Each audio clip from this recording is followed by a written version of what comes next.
Bonjour, je suis en Angola, à Luanda, et en Angola, il y a 4 lycées qui font partie du réseau Eiffel, un réseau exceptionnel. Et pour nous en parler, je suis avec l'ambassadeur de France, Sylvain Été. Bonjour monsieur l'ambassadeur. Bonjour. Quelle est l'histoire de ce réseau ici en Angola? Alors c'est une histoire un peu particulière et je dirais même assez unique dans le monde puisque elle part d'une initiative d'une entreprise qui est Total, qui est très présente en Angola depuis plusieurs dizaines d'années, 40 ans, 50 ans, et qui dans le cadre de ses responsabilités sociales a décidé il y a maintenant une dizaine d'années, en 2008 exactement, d'investir dans l'éducation, en accord bien évidemment avec les autorités angolaises, et donc de financer des lycées scientifiques, techniques angolais, qui ne font pas partie du réseau AEFE ou du réseau d'enseignement français, qui sont vraiment des établissements du système angolais, avec la particularité intéressante les installer non pas à Luanda, mais en province. Et donc aujourd'hui, vous avez 4 établissements qui se situent, 3 d'entre eux dans le nord et un dans l'extrême sud, et qui scolarisent pour chacun d'entre eux environ 150 élèves du niveau, je dirais, seconde, première, terminale. Mais pourquoi ces établissements ont été installés en province? Parce que ce pays est très vaste, il y a 30 millions d'habitants, c'est 2,5 fois la France, l'Angola. Mais en réalité, pour des raisons historiques, liées aussi à la guerre civile qui a duré près de 30 ans, la population angolaise a fui les combats, s'est réfugiée en grande partie sur Luanda et la province de Luanda. Et la conséquence, c'est qu'il y a une concentration très forte de près de 9-10 millions d'habitants, c'est-à-dire un tiers de la population qui vit à Luanda. Et l'objectif, c'était justement de ne pas, encore une fois, s'installer dans la capitale, mais de proposer un système d'éducation d'excellence, parce que c'est un système d'éducation d'excellence, dans des villes où l'éducation nationale angolaise n'est pas au niveau que l'on pourrait imaginer. Donc c'était vraiment une volonté très nette je dirais, de se décentraliser vers la province. Pourquoi la gestion de ces établissements a été confiée à la mission laïque française?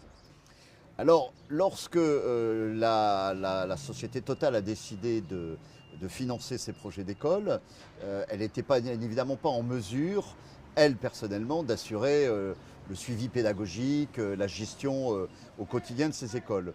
Et les autorités angolaises, dès le départ, avaient souhaité qu'il y ait un format pédagogique français, avec la mise en place, donc au minimum dans un premier temps, de directeurs français qui, dans un second temps, auraient pu, et c'est ce qui est en train de se faire, être remplacés par des enseignants angolais formés par les directeurs français. Et donc, Total, à l'époque, a fait appel à la mission laïque, qui est, comme vous le savez, une association qui est justement à vocation à assurer en parallèle ou en complémentarité du réseau de l'Agence pour l'enseignement français à l'étranger, la gestion d'établissements scolaires qui ont des statuts qui sont différents les uns des autres. Voilà pourquoi la mission laïque est arrivée ici. Qu'est-ce que ce réseau des écoles Eiffel apporte à la francophonie ici en Angola?